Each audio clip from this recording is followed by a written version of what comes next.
Chronique littéraire et provençale ce matin. Bonjour Marie-Blanche. Bonjour Romain, bonjour à tous. Vous êtes toujours en forme, vous avez passé toujours de bonnes fêtes, parce que ça a continué, ces fêtes de Noël. Et on sait que c'est 2 jours, mais en fait, ça continue sur le week-end et on mange et on mange et on ne s'arrête plus, Marie-Blanche. Oui, mais justement, il faudrait un petit peu se calmer là.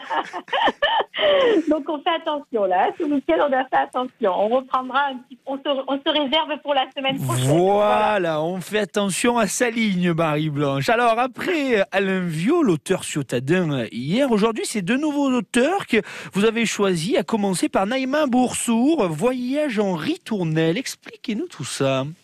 Alors, Naïma Boursour, déjà, elle est d'Aix-en-Provence. C'est son premier livre. Et comme je vous disais hier, écoutez, elle a créé un style, un courant littéraire tout à fait nouveau, qu'elle qualifie de poélire. Poélire avec L-Y-R-E. Alors, qu'est-ce que c'est?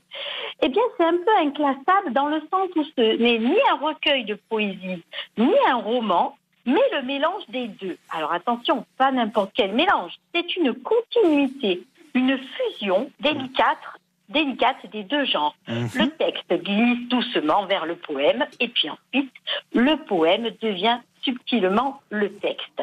Donc, Voyage en ritournelle, c'est aux éditions Hugues Facora et c'est l'histoire de Naëlle, une jeune femme qui est en vacances en Arles. Enfin, elle a un petit boulot saisonnier et tous les jours, elle croise une vieille dame.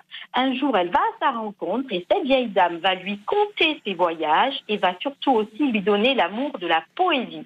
Et donc, Naëlle va décider, elle aussi, de voyager et de tenir un carnet de route dans lequel elle écrira les poèmes qui racontent ses voyages. Voilà, donc c'est vraiment tout ça. Et on voyage avec Naëlle, on va en Corse, on part au Maroc, en Tunisie, en Guadeloupe, en Grèce. C'est magnifique. Voilà. Là là. Et alors, voilà. Vous avez un deuxième voyage à nous proposer, Marie-Blanche. C'est avec, cette fois-ci, Stéphanie Brochot et l'Instant Boréal. Voilà un joli livre, plein d'émotions et des couleurs. Stéphanie Brochot, elle a 35 ans, elle habite Sénac.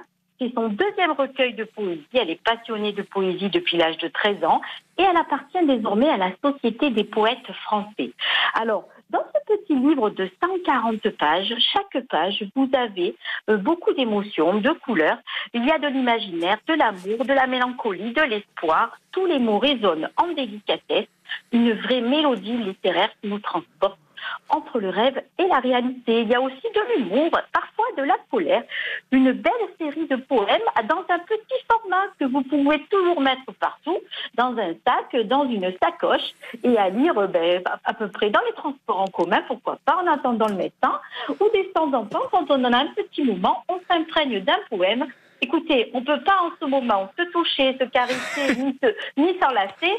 Eh bien, prenons un peu de la tendresse et de la caresse par les mots. Mais voilà. C'est magnifique ça. Oh là là, Marie-Blanche, qu'est-ce qu'on vous aime sur France Bleu Provence. Vous Merci. nous avez transmis votre passion et j'ai envie de vous enlacer. Regardez, je vous fais un petit poutoum, comme on dit en provençal. Gramassi.